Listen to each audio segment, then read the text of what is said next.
Anna voulait simplement utiliser son robot aspirateur pour vérifier comment allait son chat. Mais elle a découvert par hasard une étrange jeune femme chez elle. Quand Anna a pu bien la voir, elle s'est enfin souvenue que cette fille était la nouvelle assistante que son mari Benjamin avait embauchée. Elle a donc immédiatement consulté son compte bancaire pour examiner l'historique des transactions. Mais à sa grande surprise, la liste d'achats était remplie de cosmétiques et de sacs à main. Pourtant elle n'en avait reçu aucun. Sans perdre une seconde, elle a vite passé un appel vidéo à son mari. Mais Benjamin était effectivement encore au bureau. Anna a tout de suite abordé le sujet de son assistante, espérant jauger sa réaction. Benjamin lui a pourtant répondu que l'assistante faisait du très bon travail. Il a ajouté qu'elle était d'habitude très méticuleuse. Elle prenait même l'initiative de nourrir le chat à la maison. Il a aussi mentionné que l'entreprise était extrêmement débordée ces derniers temps. Le service comptable n'avait pas eu le temps de traiter les remboursements. Il avait donc dû avancer les frais lui-même et faire acheter par son assistante pas mal de cadeaux pour les clients. Voyant le ton naturel de son mari, et remarquant qu'il ne bronchait pas ni ne détournait le regard, Anna s'est dit qu'elle avait peut-être réagi de manière excessive. Elle a alors raccroché. Le lendemain, Anna est rentrée chez elle. Elle s'apprêtait à caresser le chat qu'elle n'avait pas vu depuis longtemps. Mais quand le chat l'a aperçu, il s'est montré particulièrement réticent. Le cœur d'Anna s'est serré aussitôt. Elle a compris que les choses n'étaient peut-être pas si simples. Elle a alors appelé son mari. Elle lui a demandé s'il voulait déjeuner avec elle.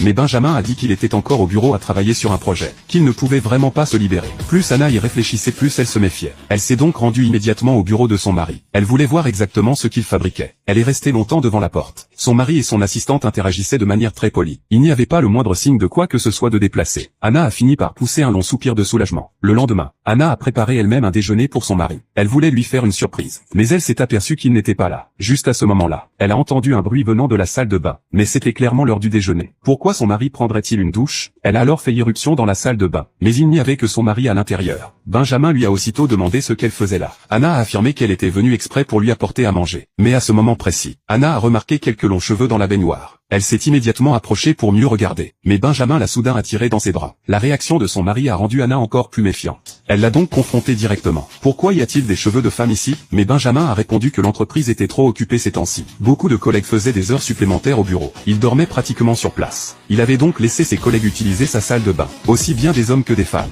Puis il s'est excusé auprès de sa femme. Il a prétendu qu'il avait été trop occupé pour passer du temps avec elle. Juste après, il a fait semblant de consulter son téléphone. Il a annoncé à Anna que le projet allait finalement être signé à l'étranger, mais que son assistante avait perdu son passeport, qu'il était désormais trop tard pour le faire refaire. Il a demandé à sa femme d'aller signer à sa place. Le voyage ne durerait qu'environ 3 jours. Voyant l'air si sincère de son mari, Anna n'a eu d'autre choix que d'accepter. Mais elle s'est soudain rappelé que l'anniversaire de son mari était dans 2 jours. Benjamin a insisté sur le fait que le travail passait avant tout. Il s'est alors empressé de conduire Anna à l'aéroport. Tout semblait parfaitement normal. Mais au fond d'elle-même, Anna sentait que quelque chose clochait. Juste avant d'embarquer, elle a consulté les images du robot aspirateur. En effet, Benjamin et son assistante étaient tous les deux à la maison. Benjamin avait même dit enfin débarrasser de cette vieille bique. Anna a été foudroyée sur place. Elle n'aurait jamais imaginé que son mari puisse la trahir. Elle s'est jurée en silence. Elle ferait payer le prix fort à son mari. Elle a donc immédiatement appelé son avocat. Puis elle a sauvegardé toutes les vidéos de l'infidélité de son mari. Après avoir revu toutes les images de la surveillance, Anna a rassemblé 27 vidéos. Elle a aussitôt remis ses preuves à son avocat.